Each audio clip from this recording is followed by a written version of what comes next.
시청자 여러분 안녕하십니까? 잡학사전 진행의 기다인입니다. 오늘은 김하늘, 김하영 아나운서와 함께합니다. 안녕하세요.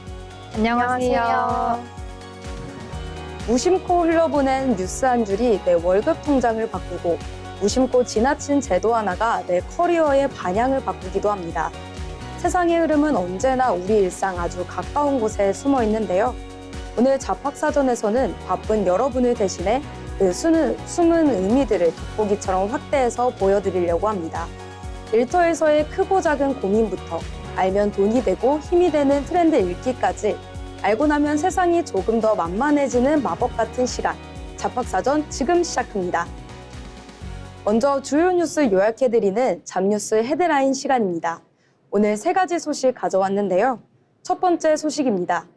고용노동부가 최근 끼임 사망 사고가 잇따른 HD 현대중공업에 대해 고강도 감독에 착수했습니다. 과거에도 유사한 사고가 있었고 최근 들어 2차례나 안타까운 사망 사고가 추가로 발생한 데에 따른 특단의 조치입니다. 이번 감독에는 관할 지청과 지방청을 포함해 총 62명으로 구성된 대규모 감독반이 투입됐습니다. 사고가 발생한 울산과 군산 조선소를 포함해 전반적인 안전보건 관리 체계가 현장에서 제대로 작동하고 있는지 돋보기 검증에 나섭니다. 노동부는 일회성 점검에 그치지 않고 적발된 위반 사항에 대해서는 무관용 원칙을 적용해 즉시 사법 처리하는 등 엄정 조치하겠다고 밝혔습니다. 다음은 인공지능 시대를 맞이할 반가운 기회입니다. 과학기술정보통신부가 일상과 지역사회의 현안을 AI로 똘똘하게 해결하는 모두의 AI 실험실 서비스 경진대회를 엽니다. 단순한 학습을 넘어 참가자의 아이디어를 실제 AI 서비스로 구현하고 창업까지 이어질 수 있도록 돕는 실전 무대인데요. 만 15세 이상이면 누구나 개인 또는 4인 이하의 팀으로 9월 6일까지 신청 가능합니다. 본선에 진출한 팀에게는 2달 동안 주요 IT 기업 전문가들의 밀착 멘토링은 물론 실질적인 개발 자원이 전폭 지원됩니다. 총 상금 2,600만 원과 사업화 후속 지원도 빵빵하게 준비되어 있으니 세상을 바꿀 번뜩이는 아이디어를 가진 분들이라면 꼭 한번 도전해 보시길 바랍니다. 마지막 소식입니다. 정부의 청년 정책이 뼈를 깎는 쇄신을 거쳐 수요자 중심으로 전면 탈바꿈할 전망입니다. 이재명 대통령은 청와대에서 각계 전문가들과 무려 200분이 넘는 심도 깊은 간담회를 가졌는데요. 현재 청년 정책에 30조 원 규모의 예산이 투입되고 있음에도 정작 현장 청년들의 체감도는 턱없이 낮다는 뼈아픈 지적이 공감대를 형성했습니다. 이 대통령은 이 정도면 충분하지 않을까 하는 공급자적 마인드에서 철저히 벗어나야 한다고 강조했습니다. 이에 따라 앞으로의 청년 정책은 일자리와 주거 등 체감형 과제를 중심으로 개편되며 청년들의 목소리를 직접 반영한 구체적인 비전은 올 하반기에 공식 발표될 예정입니다. 느슨해진 일터의 안전망을 확실하게 조이고 새로운 기술로 기회를 열며 청년의 팍팍한 현실에 더 깊이 귀 기울이는 변화들이 반가운 하루인 것 같습니다. 지금까지 잡뉴스 헤드라인 전해드렸는데요. 이번에는 실제 직업 현장으로 가보겠습니다. 다양한 직업을 직접 만나보고 그 속에서 일하는 사람들의 이야기를 들어보는 현장 속으로 시간입니다. 김하늘 아나운서가 전해드립니다. 우리가 매일 사용하는 전기부터 출근할 때 타는 자동차, 그리고 온라인으로 주문한 택배까지 우리 일상 곳곳에는 눈에 보이지 않는 탄소가 따라다닙니다. 그렇다면 기업은 어떨까요? 제품을 만드는 과정에서 얼마나 많은 탄소가 발생했는지, 제품이 소비자에게 전달되기까지 얼마나 많은 탄소가 발생하는지 꼼꼼히 확인해야 하는데요. 이렇게 기업의 활동에서 발생하는 탄소를 하나하나 숫자로 계산하는 사람이 있습니다. 오늘 소개해드릴 직업은 기업의 탄소 성적표를 만드는 사람, 바로 탄소회계 전문가입니다. 탄소회계 전문가는 단순히 탄소 배출량을 계산하는 사람이 아닙니다. 기업 곳곳에 흩어져 있는 데이터에서 숨은 탄소를 찾아내 숫자로 바꾸고 관리하는 핵심 역할을 합니다. 이때 활용하는 기준이 바로 배출 범위에 따른 스코프인데요. 스코프 1에 해당하는 기업이 직접 태우는 연료부터 스코프 2인 기업이 사용하는 전기, 나아가서 스코프 3인 원재료 생산과 제품의 운송, 폐기에 이르기까지 이 모든 가치사슬의 배출량을 구분하여 파악하는 것입니다. 결국 탄소회계 전문가는 복잡한 기업 활동 속 데이터를 하나로 모아 눈에 보이지 않는 탄소를 정밀한 수치와 자산으로 가시화하는 사람입니다. 그렇다면 왜 기업의 탄소를 계산하는 일이 중요해졌을까요? 이제 탄소 배출량이 환경을 위한 지표를 넘어 기업의 경영과 투자 판단에 활용되는 정보가 되고 있기 때문입니다. 국제적으로 기후 관련 공시 기준이 마련되면서 기업의 기후 위험과 온실가스 배출량을 투자자에게 공개하는 흐름이 확대되고 있습니다. 우리나라도 이에 맞춰 변화하고 있는데요. 금융위원회가 26년 지속가능성 공시 제도화 방안을 발표하면서 28년부터 연결자산 10조 원 이상 코스피 상장 기업을 시장으로 공시를 단계적으로 확대할 예정입니다. 결국 기업에게 중요한 질문이 우리는 친환경 기업인가를 넘어서 얼마나 배출하고 있는가, 그리고 얼마나 탄소를 줄이고 있는가로 확대되고 있는 겁니다. 그렇다면 탄소회계 전문가에게는 어떤 능력이 필요할까요? 가장 먼저 데이터를 정확하게 다루는 능력입니다. 에너지 사용량과 생산량, 운송량 등 다양한 데이터를 수집하고 검증해야 하기 때문입니다. 여기에 회계와 재무에 대한 이해도 중요합니다. 탄소 데이터가 기업의 경영성과 투자자의 의사결정에 영향을 미치는 만큼 환경 데이터를 기업의 언어인 숫자로 해석할 수 있어야 됩니다. 또한 산업에 대한 이해도 필요한데요. 같은 탄소라도 반도체, 자동차, 철강 기업에서 발생하는 방식은 모두 다르기 때문입니다. 따라서 환경 에너지 지식에 회계, 재무, 데이터 분석, 그리고 산업에 대한 이해를 더한 인재라면 경쟁력을 갖출 수 있겠습니다. 기업이 성장하기 위해 매출과 비용을 기록해왔듯이 앞으로는 탄소의 흐름을 기록하고 관리하는 것 역시 기업 경영의 중요한 부분이 될 것으로 보입니다. 탄소회계 전문가는 배출량을 계산하는 데서 끝나지 않습니다. 데이터를 통해 기업의 탄소 배출 구조를 파악하고 어디에서 감축이 필요한지 찾아내며 기업의 기후변화 대응을 위한 기초 자료를 제공합니다. 숫자로 기록되지 않는 탄소는 관리하기도 줄이기도 어렵습니다. 오늘은 기후변화의 시대에 떠오르는 직업, 탄소회계 전문가에 대해 알아봤습니다. 지금까지 현장 속으로였습니다. 기업의 경영 성적표에는 이제는 돈뿐만 아니라 탄소라는 새로운 기준이 필수가 되었다는 사실이 참 낯설면서도 깊이 와닿습니다. 환경을 지키는 든든한 파수꾼이자 기업의 미래 경쟁력을 정교하게 설계해 나갈 탄소회계 전문가들이 앞으로 우리 산업 현장에서 얼마나 더 눈부신 활약을 펼칠지 무척 기대가 되네요. 다음은 지금 바로 활용할 수 있는 실질적인 취업 정보를 전해드리는 오늘의 잡정보 시간입니다. 김하영 아나운서가 전해드립니다. 취업 준비를 하다 보면 자잘하게 들어가는 비용들이 많습니다. 교재비와 강의료는 물론이고 시험을 여러 번 준비하다 보면 응시료도 꽤나 부담이 되는데요.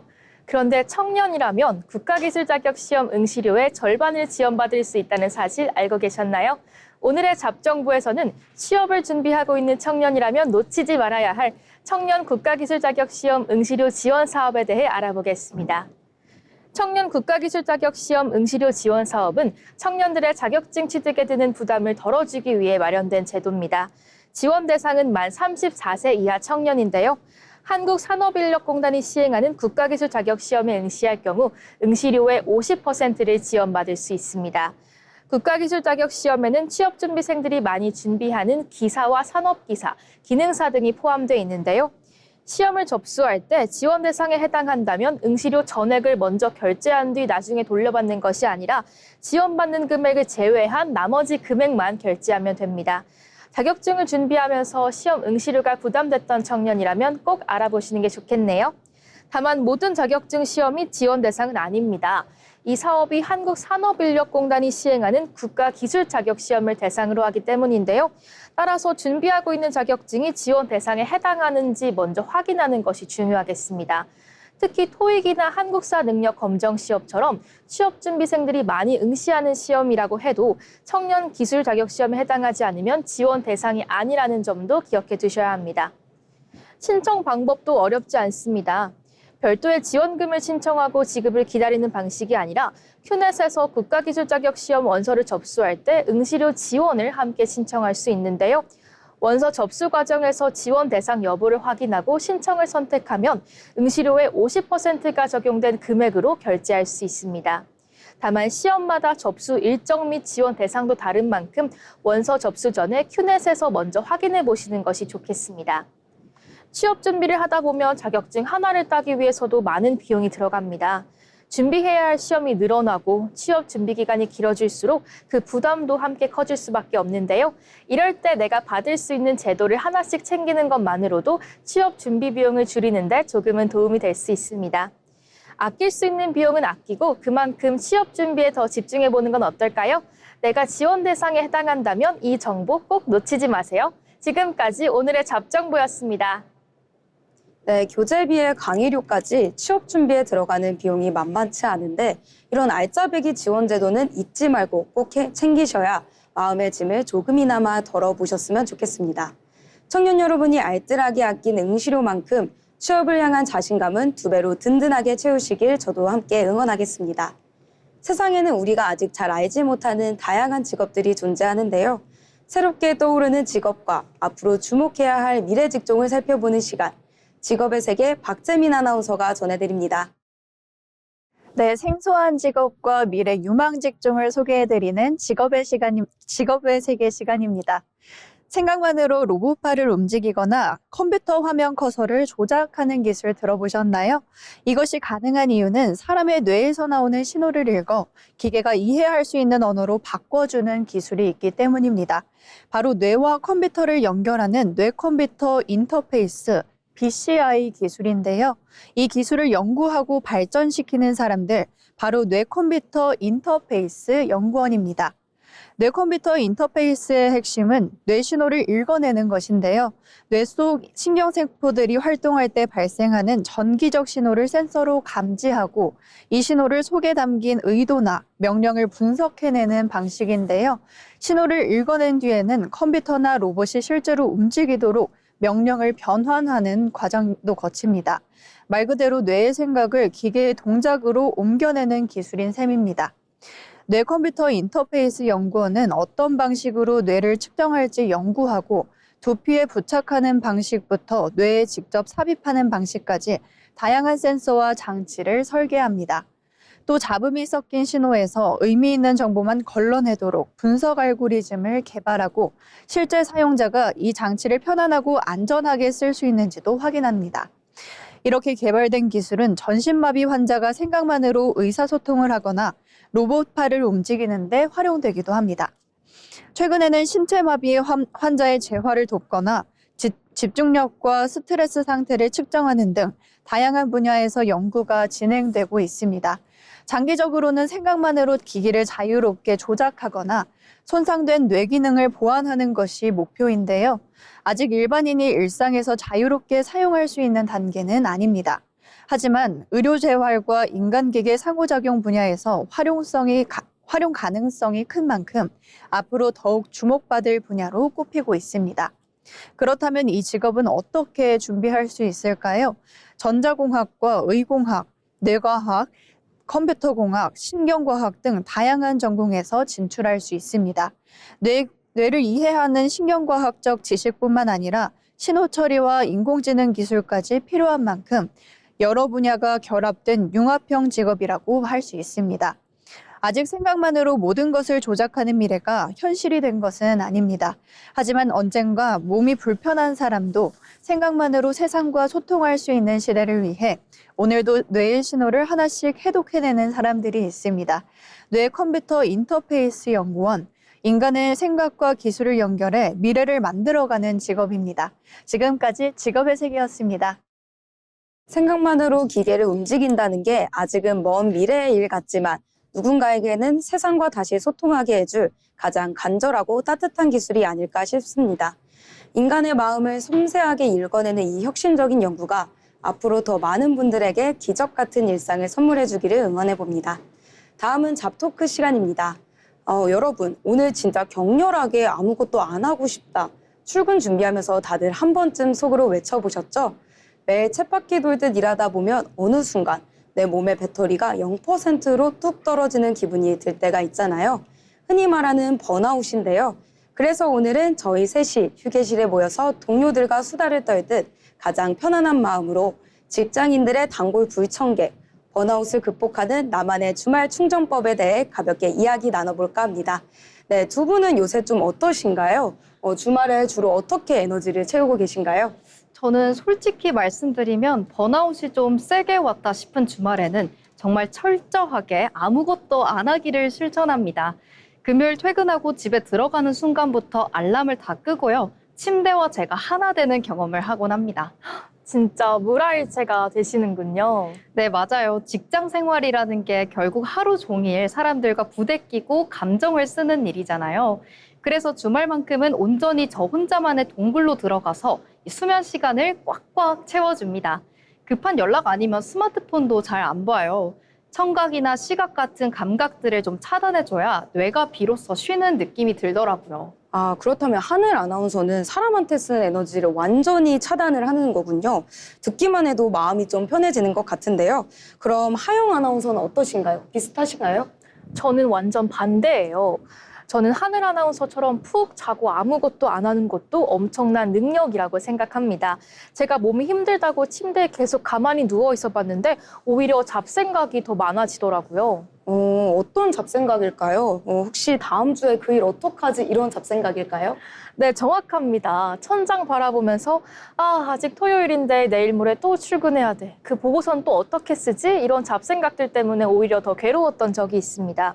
몸은 쉬고 있는데 머리는 계속 회사에 있는 기분이더라고요. 아, 그래서 밖에 나가시는 건가요? 네, 억지로라도 몸을 움직입니다. 최근에는 주말 오전에 실내 테니스를 배우기 시작했는데요. 공 쫓아다니면서 땀을 흠뻑 빼고 나면 머릿속에 꽉 차있던 스트레스가 땀이랑 같이 증발하는 기분도 들고 훨씬 홀가분해지더라고요.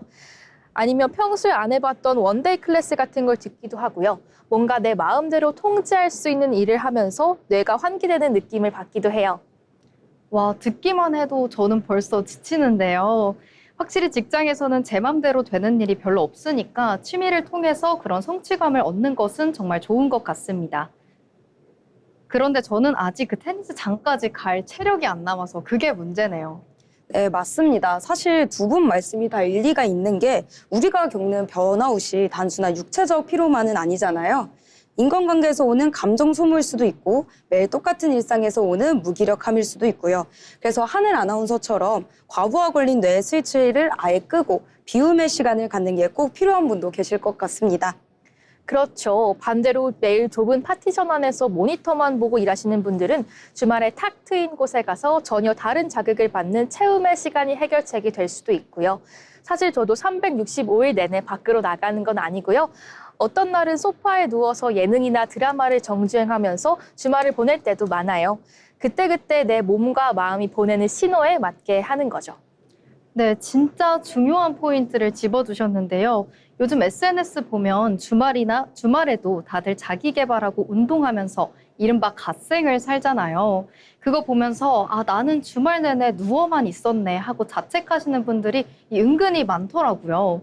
절대 그러실 필요 없습니다. 나에게는 지금 이 이불 속이 최고의 휴양지라고 생각하시고 마음 편히 빈둥거리셔도 됩니다. 쉬는 것조차 남들하고 비교할 필요는 없으니까요. 네, 맞습니다. 쉬는 것에도 정답을 찾으려고 하면 그것 자체가 또 다른 숙제가 되고 스트레스가 돼버리니까요. 누워있는 게 행복하면 눕고 땀 흘리는 게 행복하면 땀 흘리면 되는 거죠. 오늘 이렇게 두 분이랑 편하게 수다를 떨다 보니까 저도 벌써 일주일치 피로가 싹 풀리는 기분입니다.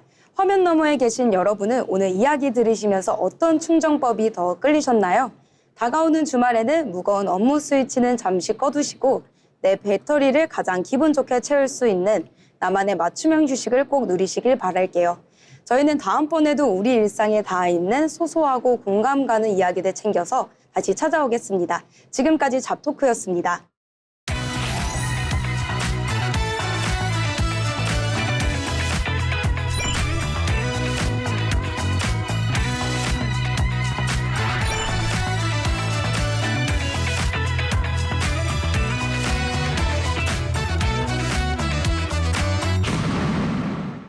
이렇게 빠르게 사회가 변화하고 있지만 그 와중에도 묵묵히 자신의 길을 걸어가는 사람들이 있습니다. 평범하지만 특별한 일하는 사람의 인생 이야기, 자빈 스토리를 조이은 아나운서가 전해드립니다. 자빈스토리 시간입니다. BTS 블랙핑크 하면 이제 한국은 물론이고 해외에서도 모르는 사람이 드뭅니다. 그런데 전 세계 사람들이 열광하지만 정작 한국인은 모르는 한국 DJ가 있습니다. 바로 패기구인데요. 패기구는 세계적인 음악 페스티벌 무대에서 수많은 관객들이 서서 춤을 추게 만든다고 합니다. 패션을 공부하던 학생에서 세계적인 DJ가 되기까지 오늘 자빈스토리에서는 패기구에 대해 알아보겠습니다. 클럽에서 음악을 틀며 세계적인 무대에 서는 DJ 패기구. 그런데 처음부터 음악을 꿈꿨던 것은 아닙니다. 10대 때 런던으로 유학을 떠난 패기구는 패션을 공부하며 패션 업계에서 일했는데요. 그러다 우연히 DJ 문화에 빠져듭니다. 이때 전혀 다른 길을 선택하게 되는데요. 패션 공부를 중단한 패기구는 독일 베를린으로 향합니다. 이곳에서 이제 본격적인 DJ 활동을 시작하는데요. 그녀에게는 한 가지 목표가 있었습니다. 바로 세계적으로 유명한 베를린 베르그하인 클럽에서 공연하는 것. 결국 꾸준히 실력을 쌓은 끝에 그 꿈을 현실로 만들어냅니다. 패기구는 단순히 유명한 DJ를 따라하는데 그치지 않았습니다. 90년대 하우스 음악을 바탕으로 자신만의 스타일을 만들어갔고 또 한국적인 감각을 음악에 담아냈는데요. 이렇게 쌓아온 개성이 세계 음악계에서 주목받기 시작합니다. 그리고 2023년 패기구의 이름을 전 세계에 알린 곡이 등장합니다. 바로 It Goes Like 나나인데요. 중독성 있는 멜로디와 리듬으로 세계적인 인기를 얻었습니다. 특히 미국 댄스 라디오에서는 차트 1위에 무려 20주 동안 머물렀다고 합니다. 패기구의 활동은 음악에서 끝나지 않았습니다. 패션과 음악을 넘나들며 세계적인 패션 브랜드들과 협업하고 또 자신만의 음악과 스타일까지 만들어가고 있는데요. 2024년에는 첫 정규 앨범 I Hear You를 발표하며 DJ를 넘어 아티스트로서의 영역도 넓혀 나갔습니다. 패션을 공부했던 학생에서 세계적인 DJ가 되기까지 패기구의 이야기는 꼭 한 길만 고집할 필요는 없다는 것을 보여줍니다. 처음에는 패션이었지만 음악을 만나게 됐고 또 자신이 좋아하는 것을 따라가다 보니 세계 무대에 서게 됐습니다. 내가 좋아하는 것을 발견하고 그 길을 나만의 방식으로 만들어 나가는 것. 오늘 자빈스토리에서는 세계적인 DJ 패기구를 만나봤습니다. 남들이 정해놓은 트랙을 벗어나 자신이 진짜 좋아하는 일에 과감하게 뛰어든 패기구의 행보가 참 멋지게 다가오네요. 시청자 여러분도 오늘 하루만큼은 타인의 시선에서 잠시 벗어나 나를 가장 나답게 만드는 가슴 뛰는 일들을 꼭 하나쯤 발견해 보시길 응원하겠습니다. 이번 시간은 경제로 보는 일터입니다. 경제의 변화는 곧 일의 방식과 일자리의 모습에도 영향을 미치죠. 이번 시간에는 경제 흐름을 통해 산업과 일터의 변화를 함께 들여다보겠습니다. 박재민 아나운서가 전해드립니다. 경제 흐름을 통해 우리의 일터를 들여다보는 시간, 경제로 보는 일터입니다. 매달 일정 금액을 내고 음악을 듣고 영상을 보고 식품이나 생필품을 받아보는 구독 서비스. 이제는 구독을 콘텐츠를 넘어 자동차와 가구, 식품, 패션 등 우리 생활 곳곳으로 빠르게 확대되고 있는데요. 물건을 한번 판매하고 끝나는 것이 아니라 고객과 지속적으로 관계를 이어가는 방식으로 기업의 비즈니스 구조도 달라지고 있습니다. 그렇다면 소비 방식의 변화, 우리의 일자리와 일하는 방식에는 어떤 변화를 만들어내고 있을까요? 오늘은 구독 경제가 만들어내는 새로운 일자리를 살펴보겠습니다.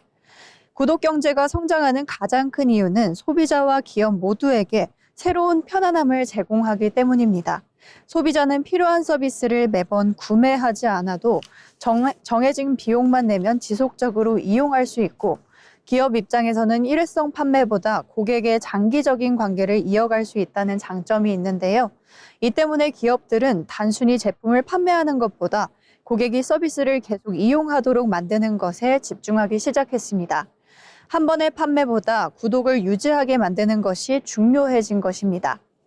이러한 변화는 기업의 일하는 방식도 바꾸고 있습니다. 과거에는 제품을 개발하고 판매하는 것이 중요했다면 이제는 고객이 서비스를 얼마나 자주 이용하는지, 왜 구독을 해지하는지 등을 지속적으로 분석해야 하는데요. 이에 따라 고객 데이터를 분석하고 맞춤형 서비스를 기획하는 업무가 중요해지고 있습니다. 또 구독 상품을 새롭게 구성하는 서비스 기획자와 고객의 불편을 관리하는 고객 경험 담당자 등 새로운 역할도 등장하고 있습니다. 제품 중심의 기업에서 고객 관계 중심의 기업으로 변화하고 있는 것인데요. 구독 경제의 확대는 새로운 일자리에도 영향을 주고 있습니다. 고객의 이용 데이터를 분석하는 데이터 분석가부터 구독 서비스를 기획하는 서비스 기획자, 고객의 이용 경험을 관리하는 CX 담당자와 구독 상품을 홍보하는 마케팅 인력까지 다양한 직무에 대한 수요가 커지고 있는데요. 여기에 물류와 배송, 상품 관리처럼 구독 서비스가 실제 고객에게 전달되기까지 필요한 현장 일자리도 함께 연결됩니다. 특히 중요한 변화는 무엇을 팔 것인가에서 고객이 계속 이용하도록 어떻게 만들 것인가로 기업의 관심이 이동하고 있다는 점입니다. 그만큼 고객을 이해하고 데이터를 활용하는 능력이 새로운 경쟁력이 되고 있습니다. 전문가들은 구독 서비스가 앞으로 다양한 산업으로 확대될 가능성이 높다고 보고 있습니다. 하지만 구독자가 늘어나는 것만으로 기업이 성공하는 것은 아닌데요. 비슷한 서비스가 많아질수록 고객이 계속 이용할 만한 가치를 만들어내는 것이 더욱 중요해지기 때문입니다. 결국 구독 경제의 경쟁력은 단순히 새로운 상품을 만드는 것에 있는 것이 아니라 고객을 이해하고 데이터를 분석하고 지속적으로 서비스를 개선하는 능력에 달려 있다고 볼 수 있습니다. 구독 경제는 단순히 매달 돈을 내는 소비 방식의 변화가 아닙니다. 기업이 고객과 관계를 맺는 방식, 서비스를 만드는 방식, 그리고 사람들이 일하는 방식까지 바꾸고 있는데요. 앞으로는 하나의 제품을 잘 만드는 사람뿐만 아니라 고객의 행동을 이해하고 새로운 서비스를 만들어내는 사람의 역할도 더욱 중요해질 것으로 보입니다. 지금까지 경제로 보는 일터였습니다. 물건을 한 번 팔고 끝나는 것이 아니라 고객의 마음을 꾸준히 사로잡아야 하는 구독 경제의 흐름이 우리 일터의 풍경까지 새롭게 바꾸고 있네요. 시대가 변하고 산업이 발전해도 결국 사람의 숨은 니즈를 읽어내고 끊임없이 소통하는 능력이 앞으로 우리 직장인들의 가장 강력한 무기가 되지 않을까 싶습니다. 이번 시간은 통계와 데이터를 통해 우리 노동시장의 변화와 현실을 짚어보는 데이터로 본 일터 자비슈 시간입니다. 하늘 아나운서, 오늘은 어떤 데이터에 대해서 이야기해볼까요? 네, 취업을 준비할 때 절대 빠지지 않는 단어가 있죠. 바로 경력입니다. 인턴을 몇 번 했는지, 같은 직무에서 얼마나 오랫동안 일했는지, 또 자격증은 몇 개나 있는지 정말 꼼꼼하게 확인하곤 하는데요. 그런데 최근 채용 시장에서는 분위기가 조금 달라지고 있습니다. 기업이 사람을 뽑을 때 어디서 얼마나 일했나 보다 지금 당장 무엇을 할 줄 아는가에 더 주목하기 시작한 겁니다. 실제로 고용노동부가 발표한 26년 1분기 직종별 사업체 노동력 조사를 보면요.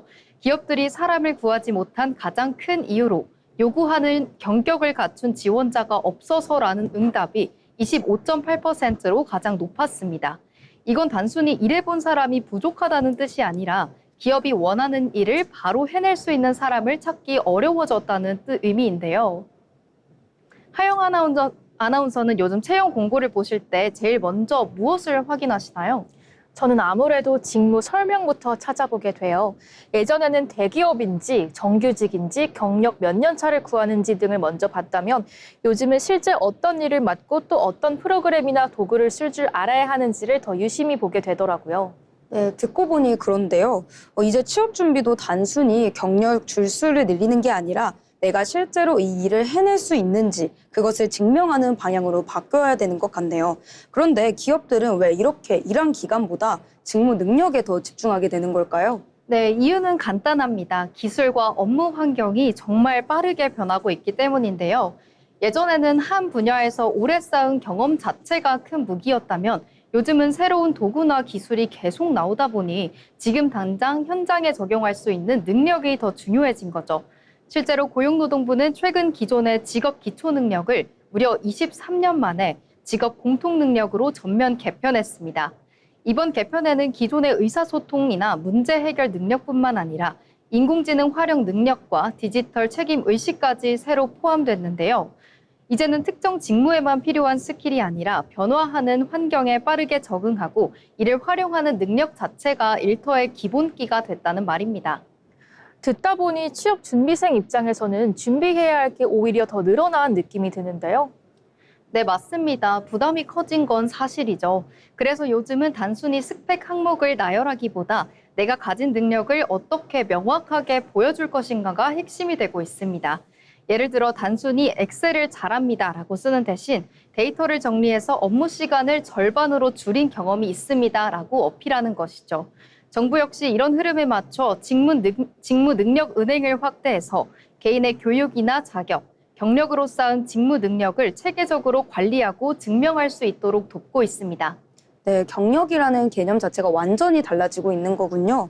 몇 년 동안 회사에 다녔다는 사실보다는 그 시간 동안 어떤 역량을 쌓았고 그걸 다른 업무에서도 잘 써먹을 수 있을지가 핵심이라는 거군요. 네, 맞습니다. 그리고 이러한 변화는 실제 업무 환경 곳곳에서 일어나고 있습니다. 정부가 진행하는 26년 인적자원개발 우수기관 인증에서도 스펙보다 능력을 중심으로 채용하고 입사 후에도 직원의 역량 강화를 잘 지원하는 기업을 주요하게 평가하고 있는데요. 25년까지 이 인증을 받은 기관만 해도 총 2,026개 기관에 달합니다. 채용할 때만 능력을 보는 게 아니라 입사 후에도 직무 변화에 맞춰 계속 새로운 기술을 배울 수 있게 돕는 것이 기업의 새로운 인재 관리 기준이 된 것이죠. 그렇다면 앞으로는 한 가지 일만 오래 해온 사람보다 새로운 업무가 주어졌을 때 빠르게 배우고 실제로 성과를 만들어내는 사람이 훨씬 더 경쟁력 있겠네요. 네, 결국 앞으로의 일터에서는 진짜 실력이 되는 건 몇 년 동안 일했는가가 아니라 그 시간 동안 무엇을 할 줄 알게 됐는가입니다. 따라서 취업을 준비할 때도 경험의 개수를 채우는 데 급급하기보다 하나의 경험이라도 그 안에서 어떤 능력을 얻었고 실제 업무에 어떻게 적용할 수 있는지 보여주는 것이 훨씬 중요할 것입니다. 오늘 여러분의 이력서에 내 경험을 통해 무엇을 할 수 있다는 이야기까지 담겨 있는지 확인해 보시는 게 좋겠습니다. 지금까지 데이터로 본 일터였습니다. 네, 그럼 이어서 하영 아나운서, 다음은 어떤 데이터를 살펴볼까요? 네, 취업준비생에게 첫 직장은 오랜 준비 끝에 사회생활을 시작하는 첫 관문인데요. 그렇다면 요즘 청년들은 학교를 졸업한 뒤 첫 직장을 얻기까지 얼마나 걸릴까요? 국가데이터처가 발표한 2026년 5월 경제활동 인구조사 청년층 부가조사에 따르면 졸업 후 첫 직장을 얻기까지 걸린 시간은 평균 11.2개월이었습니다. 거의 1년에 가까운 시간을 취업 준비에만 보내고 있는 건데요. 학력별로 보면 차이도 있었습니다. 고졸 이하 청년은 첫 취업까지 평균 1년 5.1개월, 대졸 청년은 8.5개월이 걸렸습니다. 어렵게 첫 취업에 성공하기까지 상당한 시간이 필요한 만큼 첫 직장이 청년들의 사회생활에서 차지하는 의미도 클 수밖에 없습니다. 네, 그러면 취업하는 데만 거의 1년이 걸리는 거네요. 그렇게 어렵게 들어간 첫 직장이라면 오래 다닐 것 같기도 한데 실제로는 어떻습니까? 네, 첫 직장에서 근무하는 기간은 평균 1년 6.8개월로 나타났습니다. 지난해보다 0.4개월 늘기는 했지만 2년이 채 되지 않는 건데요. 그렇다면 청년들은 첫 직장에서 어떤 일을 하고 있을까요? 산업별로 보면 숙박 음식점업이 15.9%로 가장 많았고요. 이어서 도매 소매업이 12.4%, 보건사회복지 서비스업이 12.1%, 광제조업이 12%로 뒤를 이었습니다.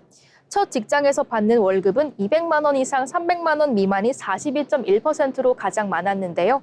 150만 원 이상 200만 원 미만이 23.3%였고 300만 원 이상을 받았다는 비율은 8.9%에 그쳤습니다. 첫 직장이라고 해도 업종과 임금 수준은 다양하지만 청년 상당수가 300만 원 미만의 임금으로 첫 사회생활을 시작하고 있는 겁니다. 네, 첫 직장에서 평균 1년 반 정도를 일한다고 하니까 생각보다 짧게 느껴지는 것 같은데요. 그렇다면 청년들이 첫 직장을 떠나는 가장 큰 이유가 무엇인가요? 가장 큰 이유는 역시 근로 여건이었습니다. 첫 일자리를 그만둔 청년 가운데 44.4%가 보수나 근로시간 등 근로 여건에 대한 불만을 꼽았는데요. 두 번째는 임시적이거나 계절적인 일의 종료, 계약기간 만료 등이 18%를 차지했고요. 건강이나 육아, 결혼 등 개인이나 가족적인 이유 역시 14.5%였습니다. 특히 근로여건에 대한 불만족은 압도적으로 높은 비중을 차지했는데요. 결국 처음에는 일단 취업하는 것 자체가 중요했다면 실제 일을 시작한 뒤에는 급여나 근로시간처럼 어떤 조건에서 일하느냐가 근속 여부를 결정하는 중요한 기준이 되고 있습니다. 네, 그런 말씀처럼 어렵게 취업에 성공하더라도 근무 조건이 기대와 맞지 않으면 다시 새로운 일자리를 찾게 되는 거군요. 그렇다면 첫 직장을 짧게 다니는 현상을 단순히 청년들이 한 직장에 오래 머물지 않는다고만 보기는 어렵겠네요. 그렇습니다. 특히 청년들이 노동시장에 진입하는 과정 자체가 쉽지 않은 만큼 올해 5월 기준 청년층의 고용률은 43.8%로 1년 전보다 2.4%포인트 하락했고요. 최종 학교를 졸업한 청년 가운데 취업을 경험한 비율도 84.8%로 1.6%포인트 낮아졌습니다. 취업의 문을 통과하기도 쉽지 않은 상황에서 어렵게 첫 직장을 구하더라도 보수나 근로시간 등 조건이 맞지 않으면 다시 노동시장으로 나오는 청년들이 많이 생기고 있는 건데요. 실제로 가장 큰 퇴사 이유가 근로 여건이라는 점을 보면 청년 고용 문제는 단순히 얼마나 많은 일자리를 만드는 것뿐만 아니라 얼마나 오래 일할 수 있는 일자리를 만드는 건 역시 중요해 보입니다. 네, 첫 취업까지는 평균 11.2개월, 첫 직장에서 보내는 시간은 평균 1년 6.8개월. 이렇게 숫자로 보니 청년들의 첫 취업과 직장 생활이 조금 더 구체적으로 보이는 것 같습니다. 네, 첫 직장은 사회생활의 출발점인 만큼 이후의 경력에도 영향을 줄 수 있는데요. 어렵게 취업에 성공한 청년들이 자신의 경력을 이어갈 수 있도록 청년들이 원하는 일자리와 실제 일자리의 간격을 줄여나가는 것이 중요해 보입니다. 네, 취업을 위해 1년 가까운 시간을 쏟아 부었음에도 결국 현실의 벽에 부딪혀 다시 새로운 출발선에 서야 하는 청년들의 고충이 숫자를 통해 고스란히 느껴집니다. 단순히 일자리의 개수를 늘리는 것을 넘어 우리 청년들이 첫 단추부터 제대로 꿰고 안정적인 경력을 쌓아갈 수 있는 든든한 노동 환경이 하루빨리 마련되길 기대해 봅니다. 지금까지 데이터로 본 일터였습니다.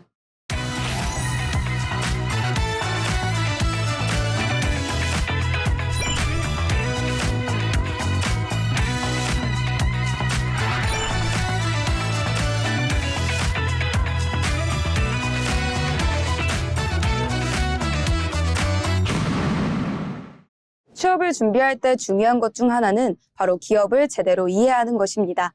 기업의 특징과 산업 트렌드를 살펴보는 시간, 기업사전 조희은 아나운서가 준비했습니다.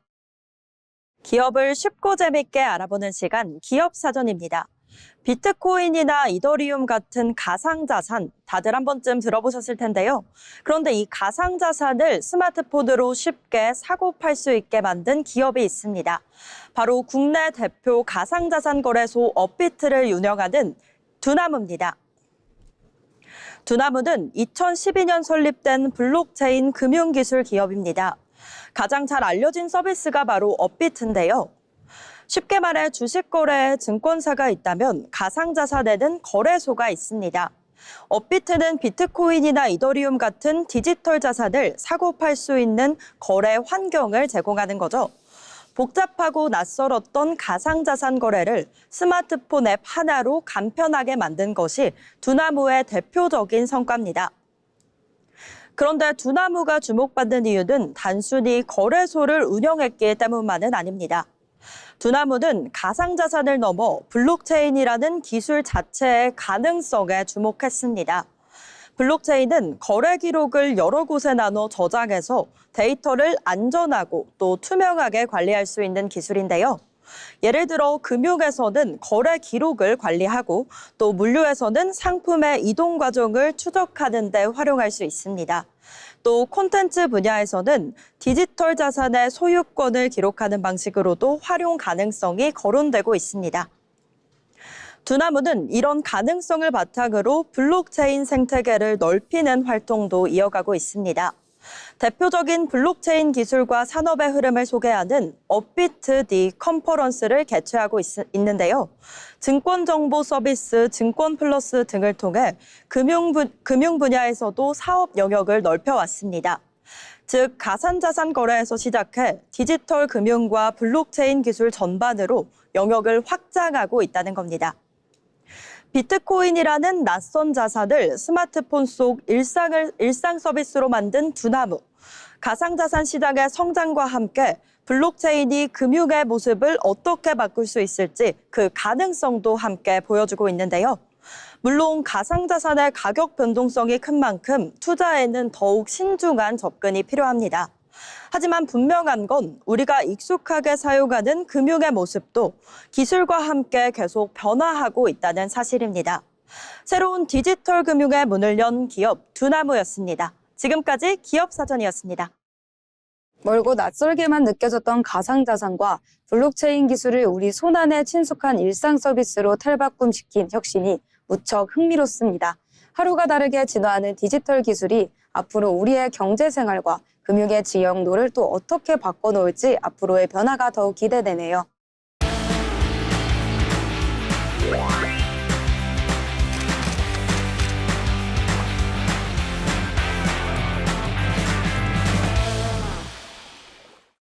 이번 시간은 전국의 모든 맛집과 축제 그리고 핫플레이스를 전해드리는 어디 갈까 시간입니다. 구나연 아나운서와 함께 만나보시죠. 전국의 축제와 핫플레이스를 소개해드리는 어디 갈까 시간입니다.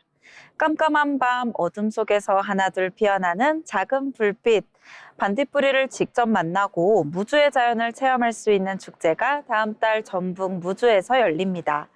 올해로 30회를 맞은 무주 반딧불 축제인데요. 반딧불이와 별빛이 함께하는 특별한 가을밤을 만나러 오늘은 무주로 떠나보겠습니다. 제30회 무주 반딧불 축제는 오는 9월 4일부터 12일까지 무주군 일원에서 열립니다. 올해 슬로건은 30년의 빛, 반디가 그린 빛입니다. 반딧불이 신비 탐사를 비롯해 생태 체험과 캠핑, 공연과 전시까지 다양한 프로그램이 마련됐는데요. 그중에서도 축제 대표 프로그램은 역시 반딧불이 신비 탐사입니다. 해가 지고 어둠이 찾아오면 탐사객들이 반딧불이 서식지로 이동해 반딧불이를 관찰하는 프로그램인데요. 올해는 9월 4일부터 9월 20일까지 모두 15회 운영됩니다.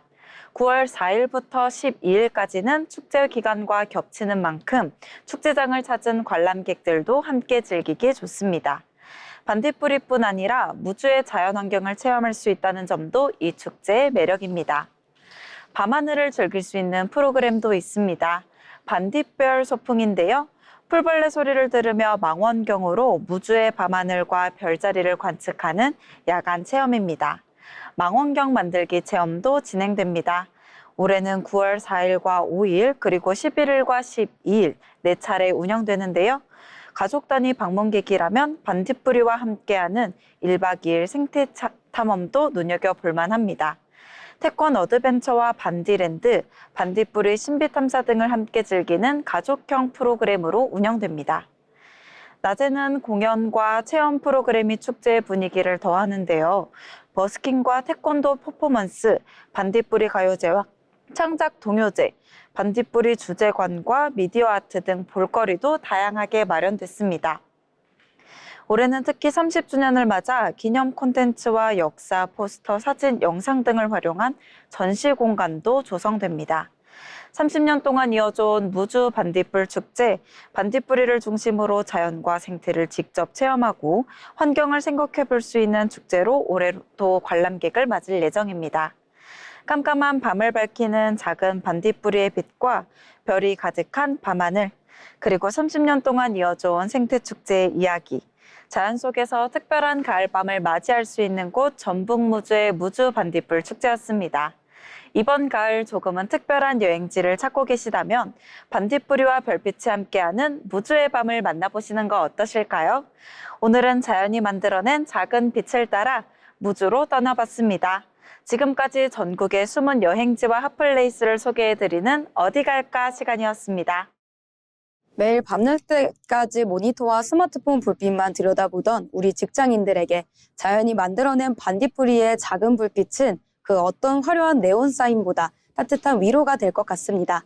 다가오는 가을에는 복잡하고 소란스러운 도심을 잠시 벗어나 무주의 청정한 밤하늘 아래서 지친 몸과 마음의 배터리를 여유롭게 충전해 보시는 것도 참 좋겠네요.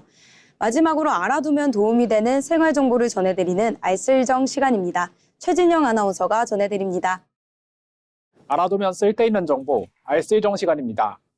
혼자 살다 보면 매일 먹는 배달 음식에 질려서 이제 집밥 좀 해먹어야지 다짐하게 되죠.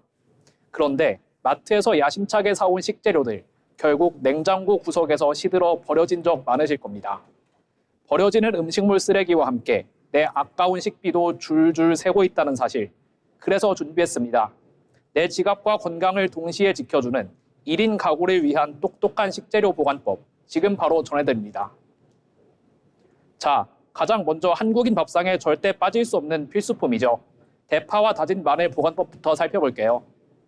대파 한 단을 사면 혼자서 다 먹기 전에 무르기가 십상인데요. 이럴 땐 사오자마자 송송 썰거나 길게 잘라서 밀폐 용기에 담아 곧바로 냉동실에 얼려두세요. 다진 마늘 역시 실리콘 얼음틀에 꾹꾹 눌러 담아 얼려두면 요리할 때마다 하나씩 쏙쏙 빼서 쓰기 좋은 아주 훌륭한 큐브 양념이 됩니다. 밥 한 번 하고 나서 귀찮다는 이유로 며칠씩 보온 상태로 두시는 분들 많으시죠? 이거 밥맛을 퍼석하게 만들 뿐만 아니라 엄청난 대기 전력을 소모해서 전기세 폭탄의 주범이 됩니다. 이제부터는 밥이 완성되자마자 김이 모락모락 날 때 전용 용기에 소분해서 바로 냉동실에 넣어보세요. 전자레인지에 데우기만 하면 언제든 갓 지은 촉촉한 새 밥을 맛보실 수 있습니다. 고기 먹고 남은 상추나 깻잎, 비닐봉지째 냉장고에 넣었다가 그대로 버리신 적 한 번쯤 있으실 겁니다. 이런 잎채소들을 보관할 때는 절대 물에 먼저 씻지 마시고요. 밀폐용기 바닥에 키친타월을 깐 뒤 채소를 담고 그 위에 다시 키친타월을 덮어서 보관해보세요. 키친타월이 습기를 적절히 조절해줘서 일주일이 지나도 밭에서 갓 딴 것처럼 아삭함을 유지합니다. 혼자 고기를 구워 먹다 보면 꼭 애매하게 한두 덩이가 남을 때가 있죠. 이걸 그냥 비닐에 넣어 올리면 육즙이 다 빠지고 고기 누린내가 나기 쉽습니다. 이럴 땐 남은 고기 겉면에 식용유나 올리브유를 살짝 발라서 코팅해주세요. 기름막이 수분 증발을 막아주고 산소와의 접촉을 차단해서 나중에 다시 구워 먹을 때도 퍽퍽함 없이 육즙 가득한 맛을 즐길 수 있습니다. 마지막으로 냉장고를 정리할 때 포장지에 적힌 유통기한이 하루 이틀 지났다고 무작정 버리시는 분들 있으시죠? 유통기한은 말 그대로 마트에서 소비자에게 판매할 수 있는 기한일 뿐입니다. 보관법만 잘 지켰다면 두부나 우유, 계란 등은 유통기한이 지나도 충분히 먹을 수 있는 소비기한이 꽤 길게 남아있거든요. 무작정 쓰레기통에 넣기 전에 내용물의 상태와 냄새를 먼저 확인하는 습관, 식비 절약의 첫걸음입니다. 오늘은 혼자 사는 분들의 지갑과 건강을 지켜줄 식재료 보관법에 대해 알아봤는데요. 흔히 자취방의 냉장고는 그 사람의 현재 식생활과 삶의 여유를 고스란히 비춰주는 거울이라고들 하죠. 바쁘고 피곤하다는 이유로 배달 음식이나 인스턴트로 대충 끼니를 때우다 보면 내 몸은 물론 마음까지 지치기 마련입니다. 오늘부터는 퇴근길에 내가 좋아하는 신선한 식재료를 조금 사서 나만을 위한 따뜻한 한 끼를 정성껏 차려보는 건 어떨까요? 알려드린 꿀팁들을 잘 활용하신다면 버려지는 식재료 없이 나의 자존감까지 든든하게 채우는 근사한 식탁을 만드실 수 있을 겁니다. 지금까지 알쓸정이었습니다. 혼자 살다 보면 식재료 관리가 늘 귀찮은 숙제처럼 느껴지는데 이렇게 똑똑하게 보관하면 식비도 아끼고 건강까지 챙기는 일석이조의 효과를 누릴 수 있겠네요. 오늘 저녁에는 습관적으로 배달 앱을 켜는 대신 냉장고 문을 활짝 열고 하루 종일 고생한 나를 위해 따뜻한 집밥 한 끼를 직접 선물해 보시는 건 어떨까요? 네, 오늘 준비한 잡학사전은 여기까지입니다. 무심코 지나쳤던 일상 속 정보들이 여러분의 내일을 조금 더 풍요롭게 만들어주는 작지만 강한 무기가 되었기를 바랍니다. 내일은 오늘보다 한 뼘 더 유익하고 흥미로운 지식들로 꽉꽉 채워서 돌아올 테니까요. 남은 하루도 활기차게 마무리하시길 열렬히 응원하겠습니다. 함께해 주신 여러분 고맙습니다.